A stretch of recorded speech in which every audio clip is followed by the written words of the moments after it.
Bangabandhu Sheikh Mujibur Rahman Memorial ট্রাস্টের bank হিসেবে তথ্য তলব করেছে বাংলাদেশ আর্থিক গোয়েন্দা ইউনিট। ট্রাস্টের চেয়ারম্যান হিসেবে সাবেক প্রধানমন্ত্রী শেখ হাসিনা ও অন্যতম ট্রাস্টি তার বোন শেখ রেহানার ব্যাংক হিসাবে তথ্য তলব করা হয়েছে। একই সঙ্গে এই ট্রাস্টের সদস্যদের এবং এর সঙ্গে জড়িত সবার ব্যাংক হিসাবের তথ্য চাওয়া হয়েছে।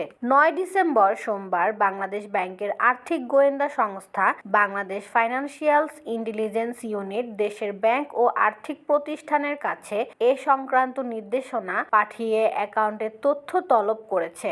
বিএফআইইউ এর সংশ্লিষ্ট এক ঊর্ধ্বতন কর্মকর্তা এ তথ্য নিশ্চিত করেছেন।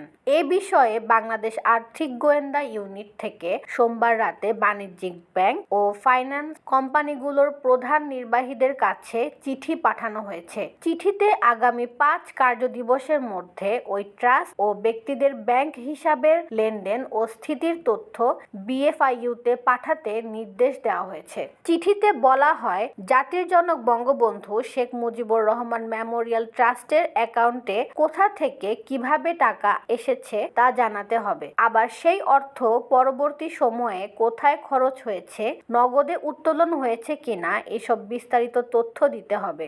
এই ট্রাস্টের ঠিকানা উল্লেখ করা হয়েছে ধানমন্ডির 32 নম্বর সড়কের বঙ্গবন্ধু ভবন। ট্রাস্টের চেয়ারম্যান শেখ হাসিনা, তার বোন শেখ রেহানা অন্যতম ট্রাস্টি। এছাড়া অন্য যারা এই ট্রাস্টের সঙ্গে জড়িত কিংবা যেসব অ্যাকাউন্টে ট্রাস্টের হিসাব থেকে অর্থ স্থানান্তর হয়েছে, জমা হয়েছে তাদেরও তথ্য দিতে বলা হয়েছে।